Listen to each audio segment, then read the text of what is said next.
सब गोटा के प्रणाम करे छी। हम भावना मिश्रा एखन happy for U page per live छी आ हमर संग दिव्या चौधरी जी छथिन। इनकर हैप्पी फॉर यू पर बहुत बहुत स्वागत अछि और ई शिक्षिका छथिन और संग में पीएचडी सेहो कऽ रहल छथिन। हिनकर जे छै एकटा हिंदी के पोथी नारायणी प्रकाशित अछि और विभिन्न साझा संग्रह में भी इनकर रचना सब जे छै से प्रकाशित अछि। तऽ अहाँके पुनः हैप्पी फॉर यू पर बहुत बहुत स्वागत अछि।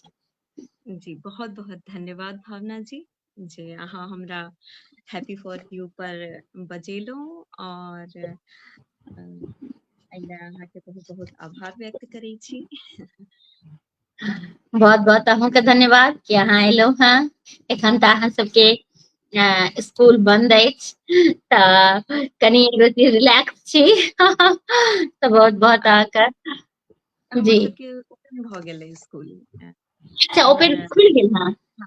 अखन हम झारखंड बोकारो में छी अच्छा तऽ एखन हमर स्कूल खुजि गेलै 15 तारीख से हमर स्कूल खुजि गेलै अच्छा तऽ वैसे मॉर्निंग टाइमिंग चलै छै लेकिन वर्क प्रेशर रहै अच्छा छै। अच्छा अच्छा अच्छा चलू बढ़िया छै, बहुत ही बढ़िया। तऽ हम चाहब कि आइ के लाइव के प्रारंभ करल जाय और अहाँ के एकटा रचना से आइ के लाइव प्रारंभ करी। तऽ एकटा रचना हमरा सबके सुना दिअ आग्रह। हाँ बिल्कुल। हम जे छै से अहाँके अपन पहिल रचना सुना रहल छी। मैथिली से ही हम शुरू करै छी, ठीक छै। स्वागत। और मैथिली में चूंकि हमर जे रचना रहैया ज्यादातर स्त्री प्रधान रहैया, महिला के प्रधान बनाकर हम रचना लिखैत छी। तऽ हम महिला पर ही ई लिखने छी कि महिला की छथिन की नहीं छथिन, स्त्री पर ही ई रचना अछि। अहाँ सब स्वागत प्लीज सुनू। स्वागत। हाँ हम स्त्री छी, हाँ हम स्त्री छी, एहि लेल सब दर्द पी जाइ छी, एहि लेल सब दुख दर्द पी जाइ छी। माँ बनि कऽ प्रसव पीड़ा भोगै छी, माँ बनि कऽ प्रसव पीड़ा भोगै छी, तखन जाकऽ एक पुरुष के एहि दुनिया में ला कऽ आबै छी। तैयो कहियो अहंकार नहि करैत छी, तैयो कहियो अहंकार नहि करै छी। घर परिवारक जिम्मेदारी निभाबैत निभाबैत अपन ध्यान नहीं रख पाबै छी। बच्चा सबके खुशी में ही खुश भऽ जाइ छी, कियाकि हम स्त्री छी। दू परिवार के जोड़ै छी, हम स्त्री छी, एहि लेल दू परिवार जोड़ै छी, मान मर्यादा के ख्याल राखै छी। सुख दुख बाँचब जानै छी, पर्व त्योहार साज श्रृंगार सब मानै छी। अपन हाथ सँ खाना बना कऽ सबके खुआबै छी। कर्तव्य निभाबैत निभाबैत कहियो कहियो भूखे पेट सुति जाइ छी। कनिक प्रेम पाकर, कनिक प्रेम पाकर आंसू छलक उठैत अछि हमर, कियाकि हम स्त्री छी। हाँ हम स्त्री छी। आत्मनिर्भर छी, आत्मविश्वासी छी, पुरुष संगे कन्हा से कन्हा मिलाकर चलैत छी। अपन रक्षा करब हम जानैत छी, घर परिवार के जिम्मेदारी के साथ साथ हम बाहर के साथ समाज के भी जिम्मेदारी उठाबक प्रयास करै छी। देश विदेश में नाम रोशन करै छी, कखनो हवा में उड़ान भरि कऽ हम नाम रोशन करै छी, कहियो देश के सीमा पर ठाढ़ भऽ देश के रक्षा करै छी। कहियो डॉक्टर बनि कऽ रोगी के जान बचाबै छी, कियाकि हम स्त्री छी, हम स्त्री छी। धन्यवाद। बहुत ही सही, बहुत ही नीक अहाँ के रचना और हृदय का स्पर्श करलक। बिल्कुल हम सब स्त्री छी, बहुत किछ के सम्हारैत सम्हारैत अपना अपन ख्याल नहीं रख पाबै छी, अपन ध्यान नहीं रख पाबै छी। बहुत ही सुंदर रचना। तऽ हम सब गोटा से आग्रह करब कि लाइव से जुड़ू और लाइव के आनंद उठाबू। कोनो प्रश्न हुए तऽ अवश्य पूछि सकै छी। तऽ जेना अहाँ एक शिक्षिका छी, बच्चा सबके पढ़ाबै छियै, तऽ ओहि नजर से अहाँके जे छै बच्चा सबके मैथिली के प्रति अहाँ की देखै छियै, कतेक जागरूक छथिन मैथिली के लेल, कतेक ओ जागरूक छथिन, कतेक ओ मैथिली के कोनो भी गीत, कोनो भी जे लघु कथा या फिल्म के प्रति हुनकर कतेक आकर्षण छै, की अहाँके लगैया? हम अपन जे अनुभव देखै छी से हम्म आइ के समय बहुत बदलि गेल छै, बहुत बदलाव हम्म भऽ गेल छै। आब धीरे धीरे हमर सबके समाज आधुनिकता के दौर में अपन परंपरा से सेहो पीछे हटि रहल है। गौर करबै, पहिले जे हमसब बचपन में देखै छलियै और जेना मैथिली बाजि लै छी, चूँकि हम तऽ मिथिलाक्षर भी जानै छी, कियाकि हम ध्रुवाक्षर मिशन मिथिलाक्षर अभियान से जुड़ल रही और ओहिमे सिखलहुँ, बाद में हम ओहिमे वरिष्ठ प्रशिक्षक के रूप में कार्यरत भी छलहुँ। मैथिली में भी रचना करै छी, लेकिन हम आब गौर करै छी कि जेना आजुक युग में आब धीरे धीरे मैथिली के प्रति लगाव कम भऽ रहल छै, या वास्तविकता छै कि परंपरा के प्रति लगाव धीरे धीरे मनुष्य आधुनिकता के दौर में पिछड़ि रहल अछि। ठीक छै, घर में मैथिली में बाजब कनी कम भऽ रहल है, लेकिन हम कुछ किछु के एहन भी देखै छियनि कि वो अपन जागरूक छथि, अपन बच्चा सबके आगू बढ़वा लेल। जेना हम स्वयं ही चाहै छी कि हमर एकटा बेटा छथि अखन 12 साल के, क्लास 7 में पढ़ै छथि, कोशिश करै छियनि कि हुनका मैथिली में आवन, बाजा आवन, लोक के अपन मिथिला जे अपन संस्कृति छै ओ परंपरा जानत, पर्व त्योहार की सब होइ छै ओहिसँ परिचित रहत। कियाकि अगर हम अपन बच्चा के नहीं बतेबै तो फिर ओ आबऽ वाला जे जनरेशन हेतै धीरे धीरे आप देखबै कि ओ समाप्त भेल जेतै। तो हमरा सबके कनी सब गोटा के एक के प्रति प्रयास करऽ के चाही कि हम सब कनी अपन परंपरा के जीवित राखी।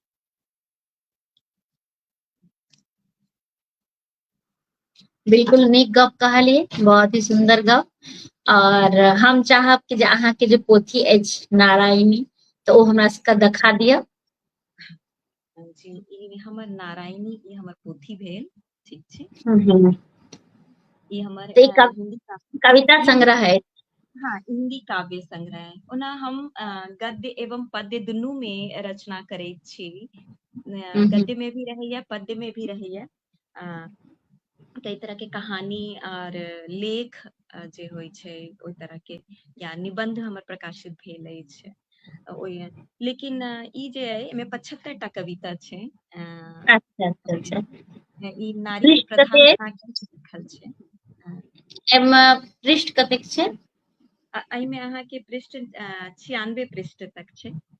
हाँ 96 हाँ हाँ। पृष्ठ। आर की कहलियै अहाँ, किछु कहैत रहियै जे कि किछु कहलियै? हाँ, हम और भी बहुत साझा संकलन केने छी, गद्य एवं पद्य में, मैथिली में भी लिखने छी, हिंदी में भी लिखने छी। लेकिन एहिमे ई जे हमर नारायणी पोथी अछि, एहिमे ई हिंदी काव्य संग्रह अछि और एहिमे 75 टा कविता अछि। अच्छा अच्छा अच्छा। चलू, बहुत बहुत अहाँके शुभकामना, संग बधाई। और हम चाहब कि ई नारायणी जे अहाँके पोथी अछि ओहिमे से एकटा रचना हमरा सबके सुना दी। हाँ, जरूर, बिल्कुल।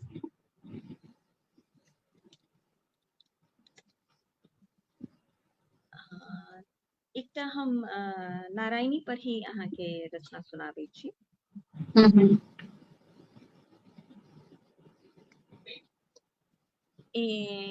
कविता के नाम भी नारायणी अछि।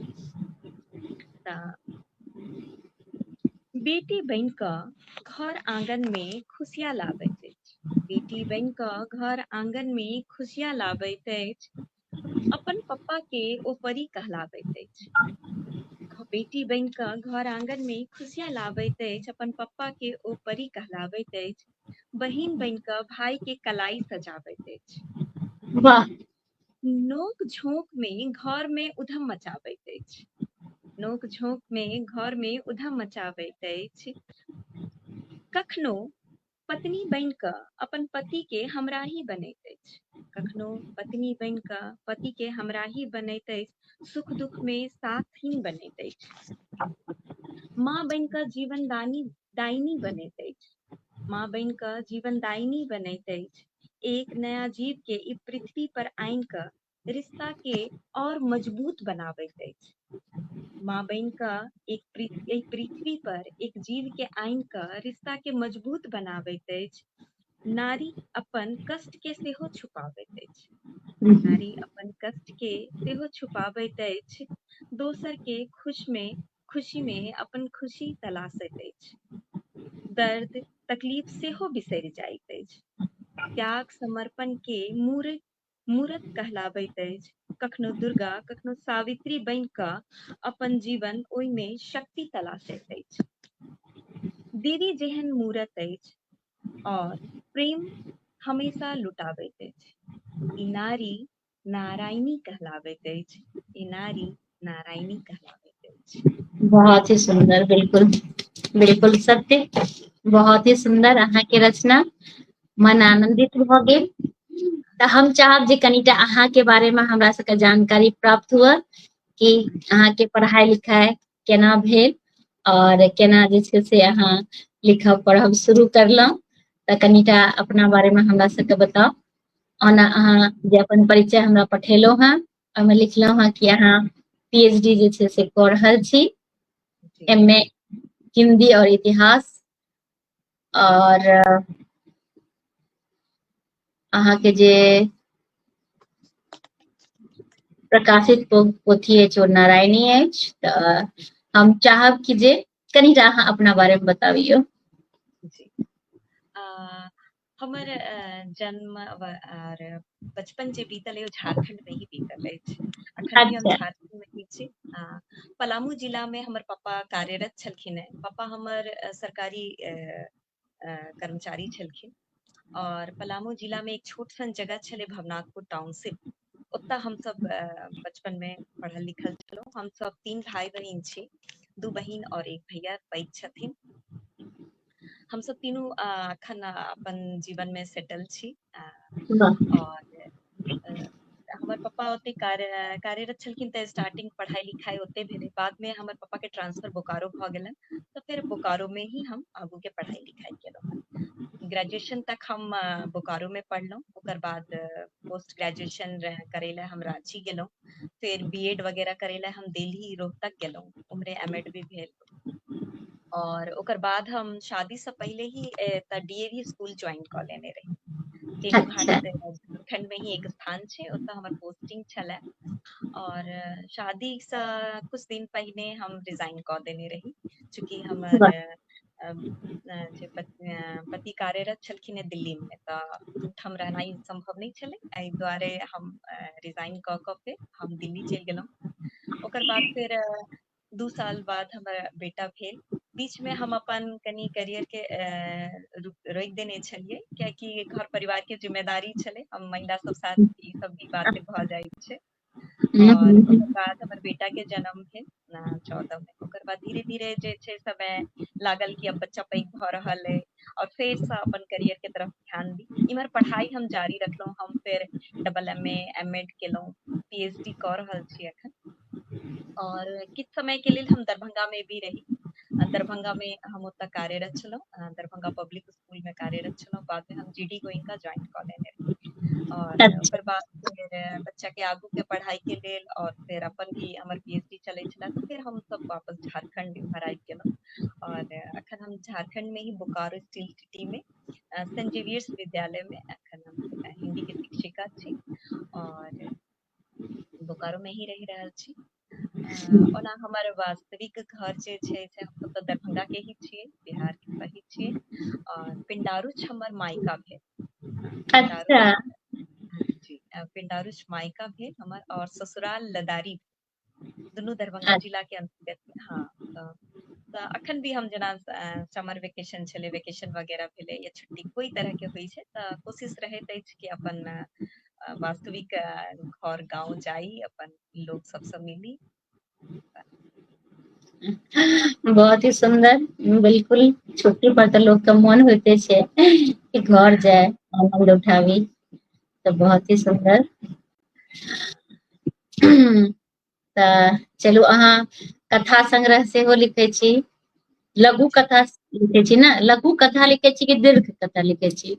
नहीं, लघु दीर्घ कथा भी लिख रहल छी अखन हम असल में अखन जे हम कार्य कऽ रहल छी, हम उपन्यास लिख रहल छी। अरे वाह, लेकिन कनिक समय नहीं ओते दऽ पाबि रहल छी, तेँ कनि कार्य धीरे चलि रहल छै। ओना हम लघु कथा भी लिखने छी, कथा भी लिखने छी, निबंध भी लिखने छी।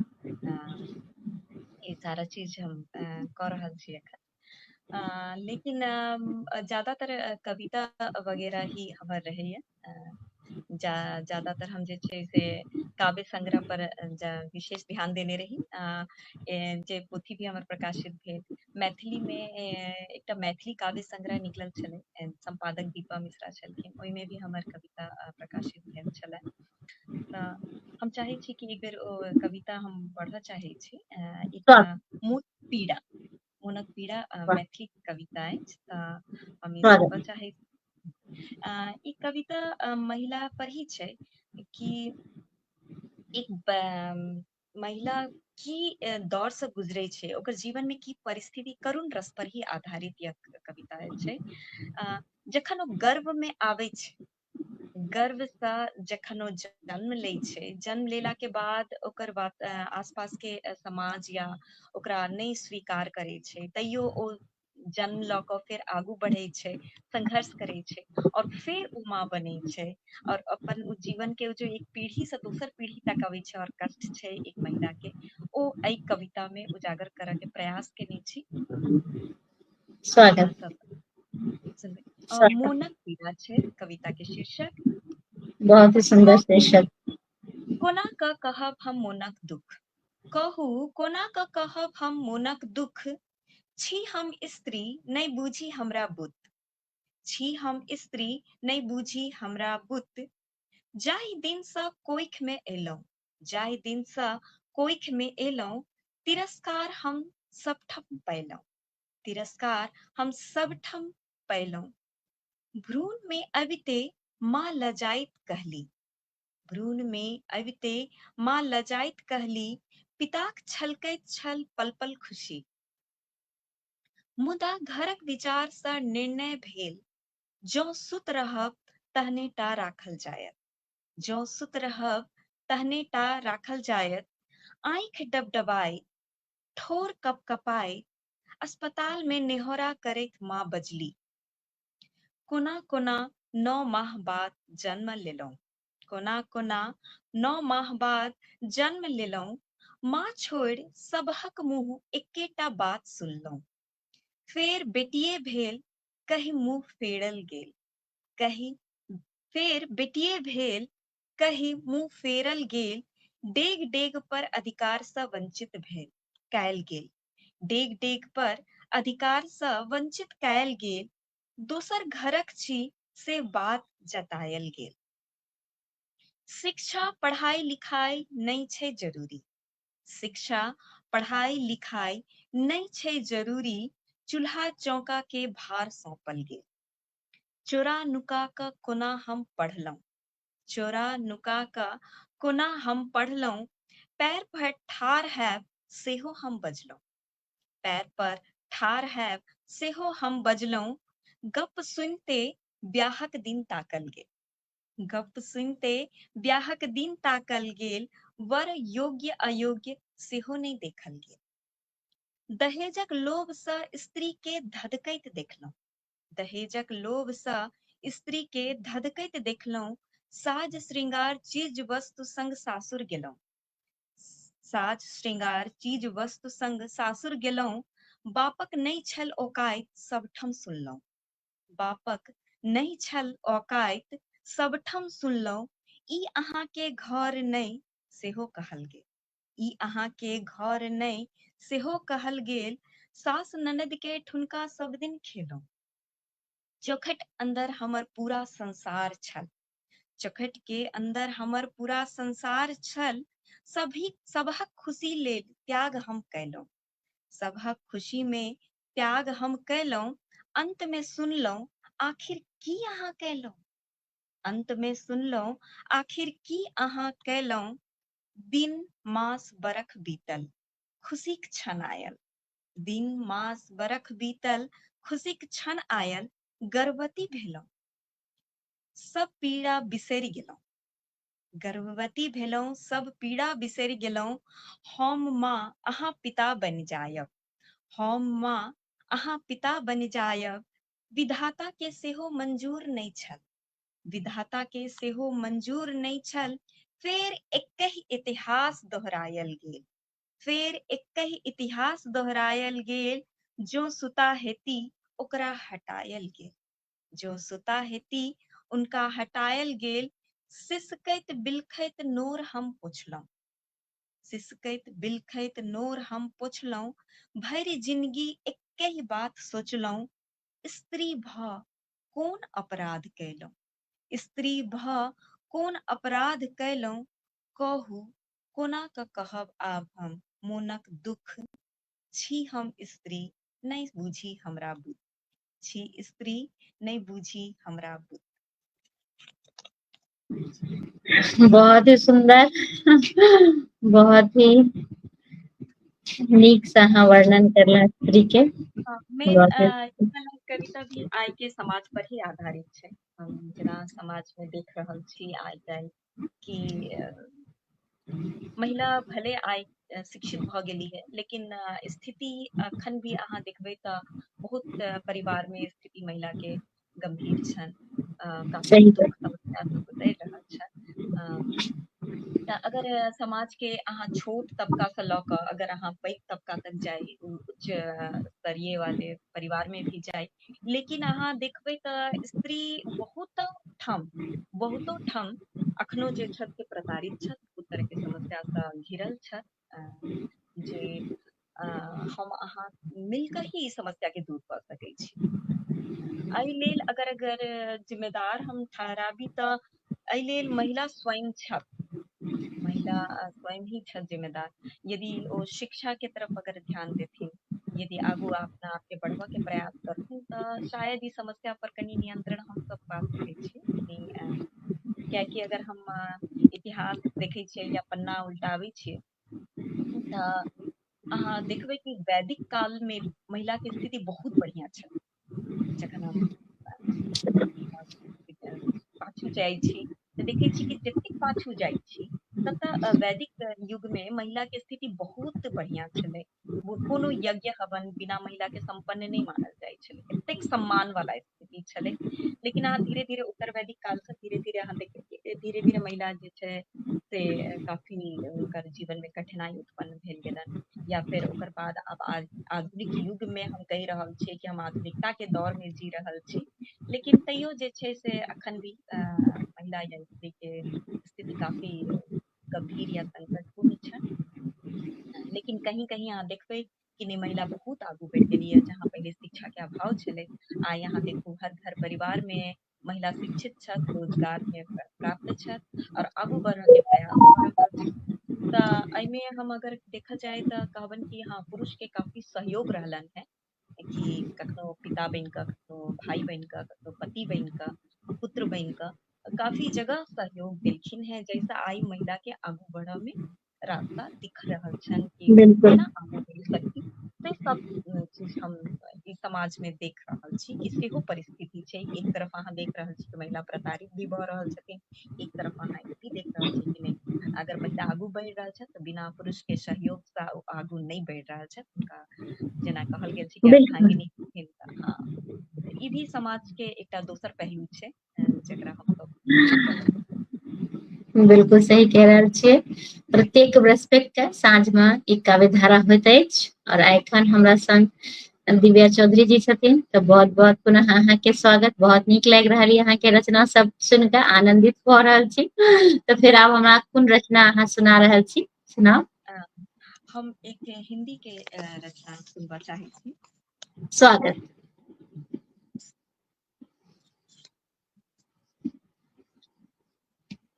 बाल मजदूरी पर छै, बच्चा के बाल मजदूरी पर छै कि कविता जे छै से बच्चा जे गरीब बच्चा के आर्थिक स्थिति अगर बहुत खराब छै माता पिता के, तो ओहि बच्चा के कते जीवन में संघर्ष करऽ पड़ै छै और केना ओ आगू बढ़े ला बहुत संघर्ष कऽ रहल छै, या बच्चा माता पिता के रहैत एक तरह से अनाथ वाला जिंदगी जी रहल छै। ओ बच्चा के मार्मिक दृष्टि के हम एतऽ उजागर करऽ के प्रयास केने छी।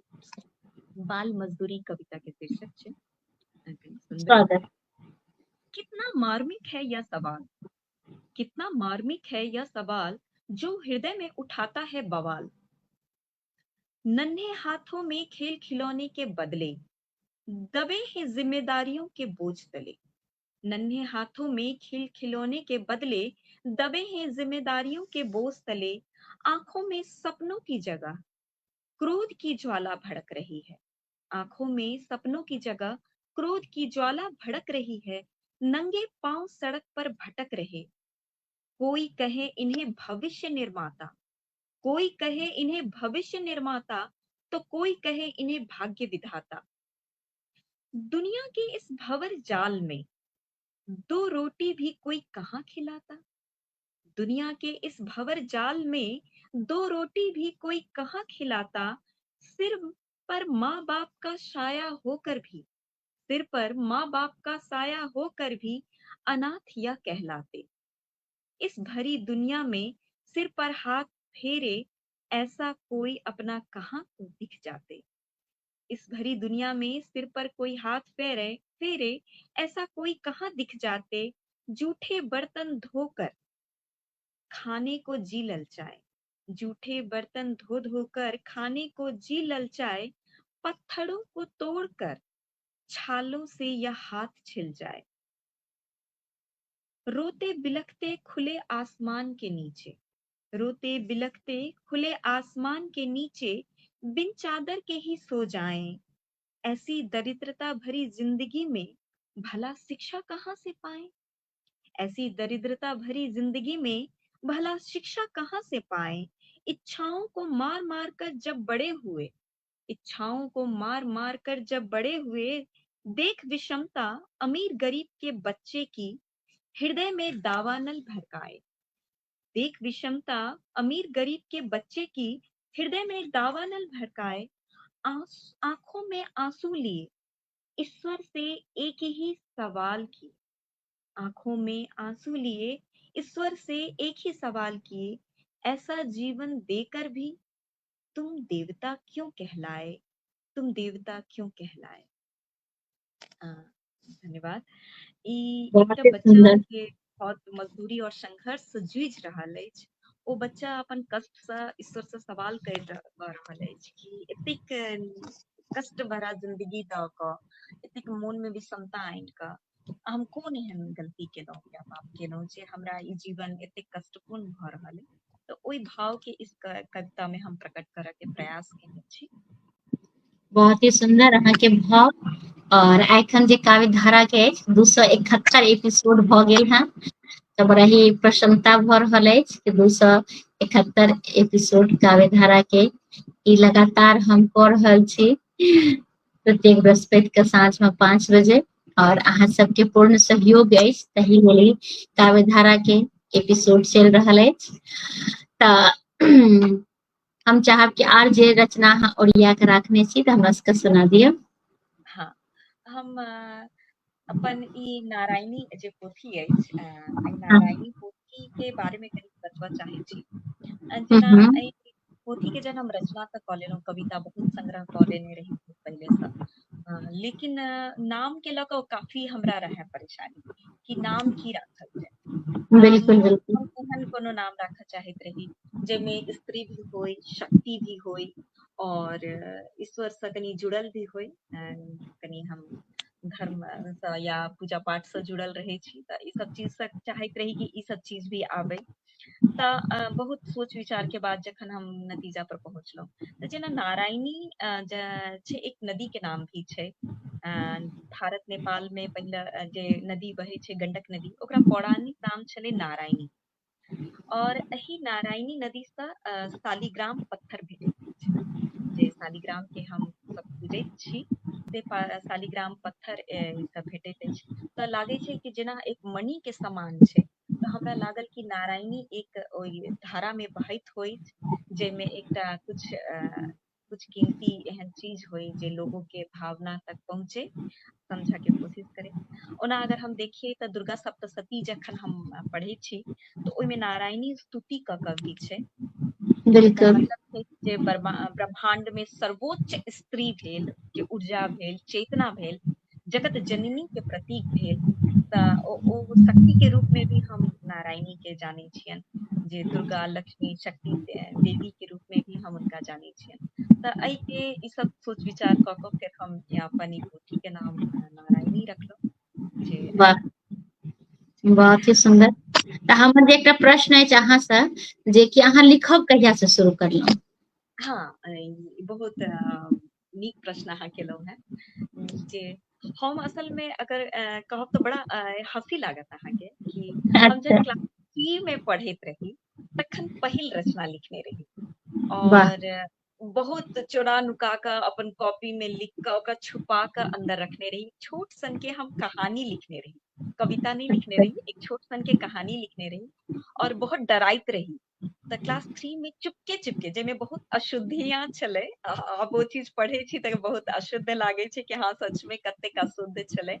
लेकिन जखन बच्चा के समझ नहीं रहै छै ओते, बच्चा जे छै से बहुत छोट रहै छै, ओकरा अपना भाव भी प्रकट करऽ नहीं आबै छै, तखन हम सुनि कऽ एना कऽ कऽ छोटा सा कहानी, एक पेज के कहानी छलै, मुश्किल से हमरा लागैए 15 लाइन के कहानी छल हेतै और ओकरा छुपा के रखलियै। डर लागै छलै, सबसे डर लागै छलै भाई बहिन पर कि कहीं ओ सब पढ़ि लेथिन और हमरा मजाक बनेथिन। तऽ धीरे-धीरे हम एनाहे छुपा-छुपा के लिखब शुरू केलहुँ। फिर वाह। धीरे-धीरे जब पैघ होइत गेलहुँ तऽ कनी कविता वगैरह लिखऽ लगलहुँ, ओकरा और छुपा के राखऽ लगलहुँ।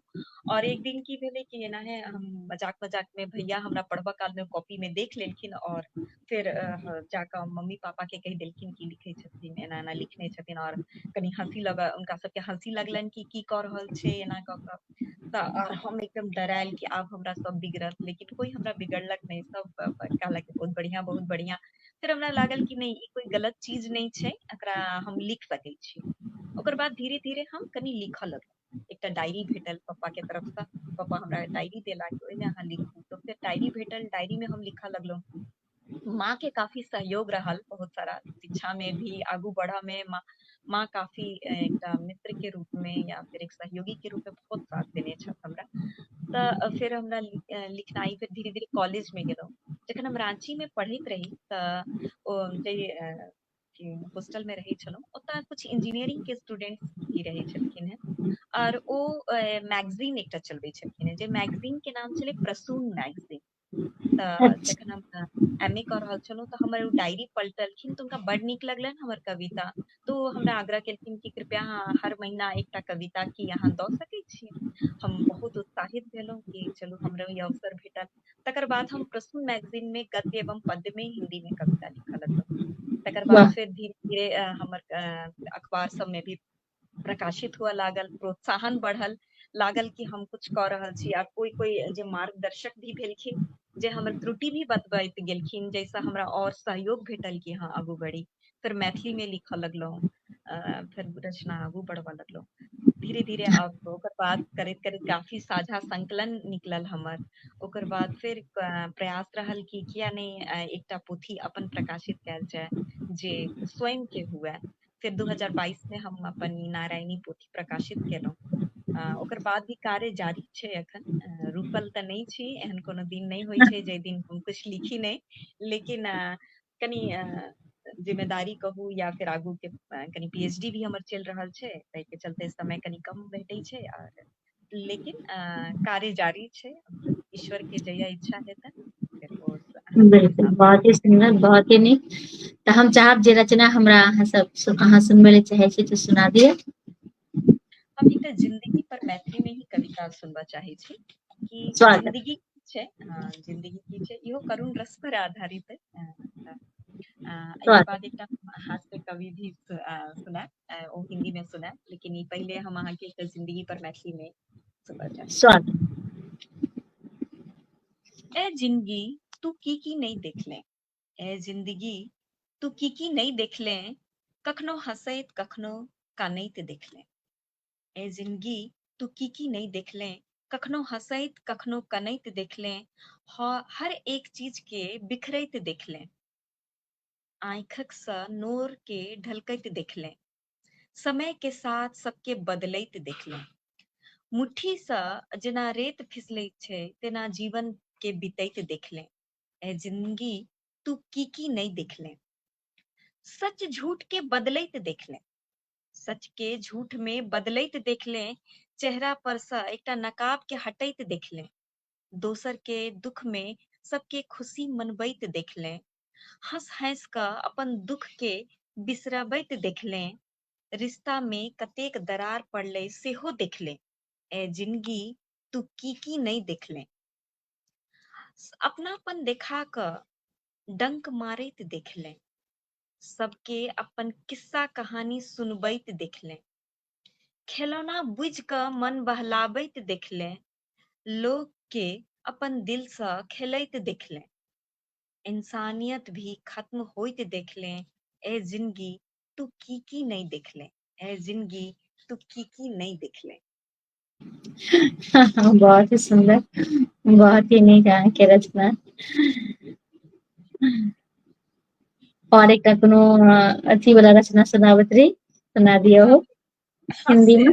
चाहे छी हाँ, कुछ बहुत हास्य। करुण पर भ गेलै त हिंदी में हम चाहे छी कुछ हास्य बिल्कुल, सुनाबी, स्वागत। कनी लोग के नीक लागन कनी सबके कि हाँ,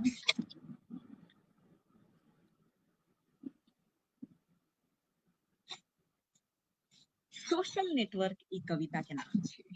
अच्छा, सोशल सुन। नेटवर्क आइ के समाज के लेल बहुत अहम चीज छै सोशल नेटवर्क। बिल्कुल, बिल्कुल, बिल्कुल। त कनिक एहिमे हास्य व्यंग्य छै, हुँ, त ई सोशल नेटवर्क जे छै एहि के बिना आब जीवन अधूरा लागे छै, चाहे हम सब होई या हमर सबके आबऽ वाला छोट बच्चा के जनरेशन होई, मतलब जेनजी सब होई या फिर अल्फा होई, मतलब आप कहे के मतलब ई छै कि बच्चा और पैघ से पैघ हम सब सोशल मीडिया से दूर नहीं रह पाबै छी, और बिल्कुल, कनी के चाहे इंटरटेन हुए, कोई अपन सुख दुख बांटे है, कोई अपन खुशी बांटे है, कोई अपन रचना प्रस्तुत करे है, कोई अपन किछ मतलब हर तरह से देखल जाए तो हमरा ये सबके एक दूसरे से जोड़े है। ई सोशल नेटवर्क जे छै हमर सबके बचपन के दोस्त जे आब हम सब वही सोशल मीडिया पर ही जुड़लहुं एक दूसरे से, तो सही एकर गप। सब बहुत सकारात्मक चीज भी छै, और अगर देखल जाए अगर एकर गलत तरीका से हम सब प्रयोग कर रहल छी तो नकारात्मक चीज भी छै, एक सिक्का बिल्कुल, के पहलू होय छै तो ओनाही एहिमे भी वएह चीज छै। तो एहि पर कनी बिल्कुल, हम व्यंग्य क के लिखलहुं हैं, ठीक है, हास्य व्यंग्य बिल्कुल, छै। स्वागत। हिंदी में छै सोशल नेटवर्क। वाह! आज के इस तकनीकी युग में ना तुम पीछे हो ना ही हम, आज के इस तकनीकी युग में ना तुम पीछे हो ना ही हम, इंटरनेट की दुनिया में हमने भी रखा है कदम, इंटरनेट की दुनिया में हमने भी रखा है कदम, फेसबुक में तुमने डाली डीपी, फेसबुक में तुमने डाली डीपी, इंस्टा पर पिक चिपकाए हम, फेसबुक में तुमने डाली डीपी, इंस्टा पर पिक चिपकाए हम, दौर मचा है हर जगह सोशल नेटवर्क का, दौर मचा है हर जगह सोशल नेटवर्क का, कहीं टेलीग्राम तो कहीं ट्विटर में है दम, इस भीड़ में सब निकलना चाहे आगे, इस भीड़ में सब निकलना चाहे आगे, ऐसे में भला हम ही क्यों पीछे रह जाएं, तस्वीर जरा डालना तुम सोच समझकर, तस्वीर जरा डालना तुम सोच समझकर, हैकर्स के भी कान हैं, पता चला है या रुक कर, चैटिंग में तुम इतने भी मशगूल ना होना, मेरे भेजे मैसेज को तुम अनसीन ना करना, स्टेटस तो तुम्हारा बड़ा जबरदस्त है, आखिर किसको रिझाने का प्रयत्न है, स्टेटस तो तुम्हारा बड़ा जबरदस्त है, आखिर किसको रिझाने का प्रयत्न है, लास्ट सीन तुमने कर रखा है हाइड, आखिर इसमें क्या छुपा है प्राइड, देखते हो मेरे डीपी को तुम जूम कर करके, देखते हो मेरे डीपी को तुम जूम कर करके, फिर भी लाइक कमेंट ना करते कभी भी भूल के, देखते हो मेरे डीपी को तुम जूम कर करके, लेकिन कभी भी लाइक कमेंट नहीं करते भूल करके, पता नहीं इसमें कौन सा खर्च आता है, लोगों का इसमें भी कंजूसी दिख जाता है, लोगों का इसमें भी कंजूसी दिख जाता है। बहुत ही सुंदर, बहुत ही नीक। और अपन हाँ, सबके संग आदरणीय भीमनाथ झा चाचा जी सेहो जुड़ गेलखिन हैं, स्वागतम लिख रहल छथिन, तऽ प्रणाम करै छी, बहुत बहुत धन्यवाद कि अहाँ लाइव से जुड़लहुँ, बहुत बहुत धन्यवाद। बिल्कुल। त बहुत ही नीक अहाँके रचना। त आर किछ रचना अहाँ ओरिया के रखने छी? हाँ, हम एक मैथिली में भी सुनबा चाहे छी, जे स्वागत। कविता के नाम अछि धूप। स्वागत। ई जाड़क धूप के बात भ रहल अइ। अच्छा अच्छा। ई जाड़क धूप जे छै से हमरा सबके बहुत नीक लागे छै। जी। हमसब जखन बहुत सर्दसँ हमर सब कपकपाइत रहै छी, तऽ ओहि समय में हमरा सबके लागैत रहैत अछि कि नहि कतहु से जे छै से धूप आबे और हम सब अपन शरीर के गर्म क सकी, कनी गर्माहट महसूस हुए, तऽ हम ओ सुनबा चाहे छी।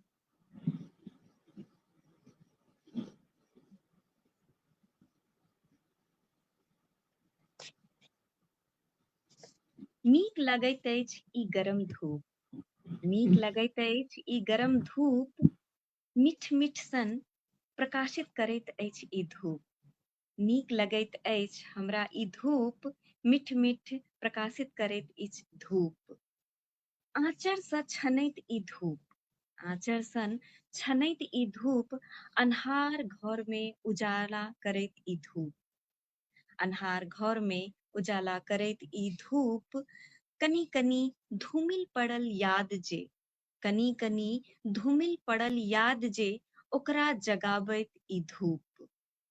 कनी कनी धूमिल पड़ल याद जे, ओकरा जगाबैत ई धूप। सर्द राइत में कपकपाइत सन राइत में, सर्द राइत में कपकपाइत सन राइत में, दिन के उजाला में ई गर्माहट फैलाबैत ई धूप। दिन के उजाला में गर्माहट फैलाबैत ई धूप, मिटैत भुलैत जे बिसरल याद छै, ओकरा दिल में समटैत ई धूप। मिटैत बिसरैत ई जे बात छै, याद छै, तकरा सिमटैत ई धूप। बहुत दिन भ गेल अपना आप के ई धूप में उजाला करैत, बहुत दिन भ गेल अपना आप के ई दिन में उजाला करैत। काला अंधेरा जकाँ चारो तरफ सब फैलल, काला अंधेरा जकाँ चारो तरफ ई फैलल, अपना आप के खुद में भरैत ई धूप, बहुत प्यारा लगैत अछि ई धूप। ई जाड़क धूप बहुत प्यारा लगैत अछि ई धूप, एहि धूप सँ अपन जिंदगी के उजाला क ली, बहुत प्यारा ई हल्की हल्की गर्माहट आनैत धूप। बहुत ही सुंदर, बिल्कुल नीक वर्णन करलहुँ हँ। और जेना अहाँ हैप्पी फॉर यू में एते काव्य धारा में एतेक लोग गेलखिन हैं, तऽ अहाँके केना लागैया? अहाँके कोनो विचार, किछ सुझाव? जी तऽ स्वागत। बिल्कुल, हम हैप्पी फॉर यू से बहुत पहले से जुड़ल छी, काफी दिन से, और जखन काव्य धारा चलै छै तऽ कोशिश इएह रहै अछि कि हम ओहिमे जुड़ी, और बहुत योग्य व्यक्ति सब आबै छथिन, हम हुनका से सुनै छियनि और हुनका से प्रेरणा लेबऽ के प्रयास करै छियनि कि और लोग के रचना जे हम सुनै छी या हुनकर बाजऽ के तरीका, हुनकर लिखऽ के तरीका, ओ काफी हमरा प्रेरित करैत अछि। और अपन प्रयास रहैत अछि कि हमहूँ उनका सब जकाँ अपन रचना के कनी और आगू बढ़ाबी। और ई बहुत नीक कार्य अहाँ प्रारंभ केने छी, तऽ 271 आब ई एपिसोड चलि रहल अइ जाहिमे हम अखन शामिल छी। और ई एक बहुत सराहनीय अहाँके योगदान अछि जे अहाँ ई कार्य शुरू केलहुँ, एहि मंच पर लोग के जोड़लहुँ, जैसा एक दूसरे से लोग परिचित भी भऽ पाबै छथिन। कखनो काल के हमरा सबके बुझल नहि रहैत अछि, कियाकि आइ काल्हि बहुत एहन लेखक उत्पन्न भऽ गेलखिन हैं जिनका हमसब चिन्ह नहि पाबै छी, कियाकि ओ एखन ओते ओहि मुकाम पर नहि पहुँचलखिन हैं जे ओते नाम या ख्याति प्राप्त कऽ सकथिन। लेकिन अहाँ आई मंच दऽ कऽ, ई काव्य धारा के मंच दऽ कऽ उनका ई सम्मान दऽ कऽ लोग के एक दूसरे से जोड़ऽ के जे कड़ी बनेने छी, ई बहुत सराहनीय कदम है भावना जी। एहि ला हम अहाँके बहुत बहुत धन्यवाद दै छी। और ई अहाँ कार्य आगू भी बनेने रहू और जोड़ैत रहू सबके। और हमर जेहन व्यक्ति, हमर जेहन अखन हम अपना आप के बहुत छोट मानै छी, एहि जे रास्ता पर हम चलल छी, अखन हमरा बहुत कुछ सीखऽ के अइ, बहुत कुछ जानऽ के अइ, आगू बढ़ऽ के अइ। हमरा जेहन बहुत सारे एहन रचनाकार छथि, जिनका आगू बढ़य के लेल रास्ता या एक प्रोत्साहन के जरूरत छनि या मार्गदर्शन के जरूरत छनि, तऽ एहि सबसँ हम सब जुड़ि सकै छी। एहि लेल अहाँके लेल अहाँके बहुत बहुत धन्यवाद। बहुत बहुत धन्यवाद अहूँके। और देखियो अपन सबके समय लगभग 1 घंटा होय वाला अछि, और केना समय बीत गेल हमरा नहीं लागैया अहूँके पता चलल है, तऽ नहीं हमरा पता चलल। तऽ जे किछु ओरिया के सुनबै ले हमरा सब लग में राखने छी, तऽ हम चाहब कि ओकरा सुना दिया, और फिर लाइव के हम समापन करब। तो स्वागत। हाँ हाँ, एक जो है सो हम हिंदी में सुनना चाहे छी। हाँ हाँ, स्वागत। हाँ। कलम उठाई, ये एक कविता, हिंदी में कविता है, कलम उठाई है। बरसों वाह। बाद आज मैंने कलम उठाई है, बरसों बाद आज मैंने कलम उठाई है। मुझे ना रोको अब, लिख देने दो, मुझे ना रोको अब, लिख देने दो। जो दिल में छूकर आंखों में भर आई है, जो दिल में छूकर आंखों में भर आई है। ना ही यह कथा है और ना ही यह व्यथा है, ना ही यह कथा है, ना ही यह व्यथा है। यह एक सैलाब है जिसमें डूब जाना है, यह एक सैलाब है जिसमें डूब जाना है। बस यूं ही दिल को थोड़ा बहलाना है। लो फिर से आज मैंने कसम खाई है, लो फिर से आज मैंने कसम खाई है। बरसों बाद आज मैंने कलम उठाई है। कई अनकही उमंगों को, कई अनकही उमंगों को, मन में उठते समुंदर की लहरों को, सीपों की मोती सा सजाना है। पंछी बनकर खुले आकाश में आज उड़ जाना है। इन पलकों में अपने सपनों को सजाना है। यह रीत तो हम आपने मिलकर बनाई है। बरसों बाद आज मैंने कलम उठाई है, बरसों बाद आज मैंने कलम उठाई है। न समझो इसे कोई शिकवे शिकायत, न समझो इसे कोई शिकवे शिकायत, न समझो इसे कोई पहेली कहावत। यह एक तरंग है, जीवन में अब रंग ही रंग है। एक नया धुन सजाना है, जिसमें सबको अपना बनाना है। जीवन की यह सबसे बड़ी कमाई है। बरसों बाद आज मैंने कलम उठाई है। मुझे ना रोको अब, लिख देने दो। जो दिल में छूकर आंखों में भर आई है, जो दिल में छूकर आंखों में भर आई है। वाह, बहुत ही सुंदर। बहुत ही सुंदर, आनंददायक गेल। हाँ हाँ आनंददायक गेल। हम कहैत रही, कहऽ चाहे छलहुँ हैं कि हाँ हाँ बहुत सार एहन रचनाकार होइ छथिन, जिनका आगू बढ़य के कखनो काल का अवसर नहीं भेटै छनि। बहुत उनमें योग्यता रहितो ओ आगू नहीं बढ़ि पाबै छथि। कखनो उनका ओ मंच नहीं भेट पाबै छनि, कखनो ओ सहयोग नहीं भेट पाबै छनि, या फिर कखनो ओ मार्गदर्शन नहीं भेट पाबै छनि, तऽ बहुत कुछ पिछड़ि जाइ छथिन। तऽ हम ई कहऽ चाहै छी एहि मंच के माध्यम से कि अहाँ सब कृपया जुड़ू, अहाँ संपर्क करू, अहाँ आगू बढ़ू, अहाँ लिखू, बेहिचक लिखू। गलत सही अहाँ बाद में मूल्यांकन करबै, पहिले अहाँ हमर विचार से अहाँ लिखू। कियाकि जाबे बच्चा, हम एक शिक्षिका छी तऽ हम ओहि तरह से समझ के प्रयास करै छी कि जाबे अहाँ अक्षर ज्ञान नहीं है, ताबे अहाँ वाक्य या कहानी नहीं लिख सकै छी। पहिले अहाँके अक्षर ज्ञान करऽ पड़त, फिर अहाँके शब्द ज्ञान करऽ पड़त, फिर अहाँके शब्दों के जोड़ा बात कि अहाँ सही तरीके से ओकरा सुचारू रूप से जोड़ि पाबी। और ओकर बाद फिर अहाँ ओहिमे शुद्धि या अशुद्धि देखू कि अहाँ कतेक शुद्ध छी, या अहाँ अपन मूल्यांकन कराउ। अपन वरिष्ठ व्यक्ति सबसे अहाँ जुड़ू, उनका सब मिलू, और त्रुटि के दूर कऽ कऽ अपन लिखऽ के प्रयास जारी रखू। खूब लिखू और आगू बढ़ैत रहू, हमर ई कहब अछि। बहुत ही सुंदर अहाँके भाव, बिल्कुल सत्य कहलिए हैं कि पहले लिखू ओकर बाद मूल्यांकन करू। बिल्कुल बहुत ही सुंदर अहाँके विचार। और भी कोनो एकटा रचना अछि तऽ अहाँ सुना सकै छी, एकटा समय छै कनिटा। हाँ, हम सुनाबऽ चाहे छी, हिंदी में सुना सकै छी, हिंदी के हाँ रचना हाँ, के। स्वागत स्वागत।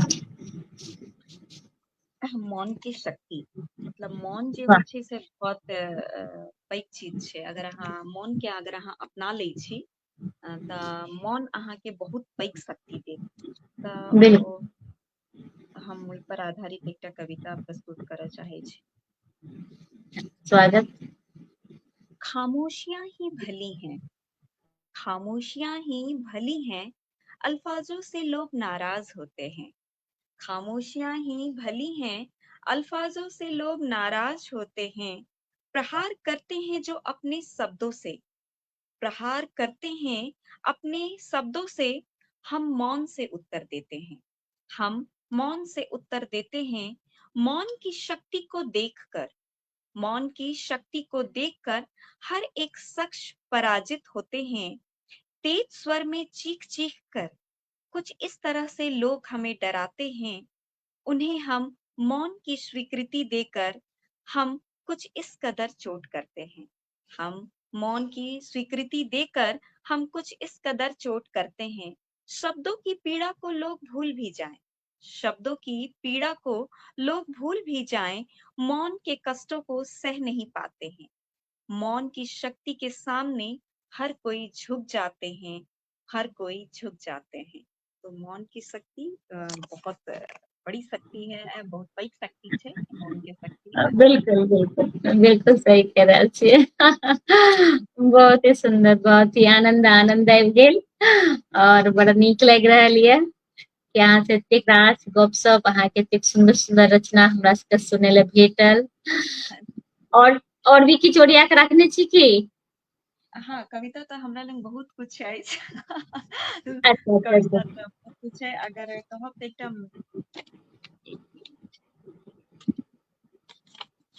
एकटा कविता सुना दियौ, फिर हम लाइव के समापन कऽ देब। ठीक है, निकालै छी। और जते गोटा जुड़ल छी, जे बाद में भी जुड़ब, सब गोटा के बहुत बहुत धन्यवाद देब। और ई जे लाइव अछि फेसबुक किछु दिन में एकरा डिलीट कऽ दैये, तऽ लाइव के समापन के बाद हम एकरा जे छै से डाउनलोड करै छी आ पुनः हम हैप्पी फॉर यू पेज पर एकरा अपलोड करै छी, तऽ अहाँ सब पुनः ओकरा देख सकै छी। ओकरा आग्रह जे शेयर कऽ देबै, जैसे बेसी से बेसी के लोग के पास जेतै, बेसी से बेसी लोग देखथिन, आनंद उठेथिन। बहुत बहुत धन्यवाद सब गोटा का। जी हम श्रृंगार रस पर एकटा हिंदी कविता सुनबऽ चाहे छी। स्वागत स्वागत। तुम्हारा मुस्कुराना, हम्म, तुम्हारा मेरे करीब आना, फिर यूं ही निहारना, तुम्हारा मेरे करीब आना, फिर यूं ही निहारना, कहीं अनकही बातों से मुझे यूं हंसाना, कहीं अनकही बातों से मुझे यूं हंसाना, गजब ढा रहा है तुम्हारा मुस्कुराना, गजब ढा रहा है तुम्हारा मुस्कुराना।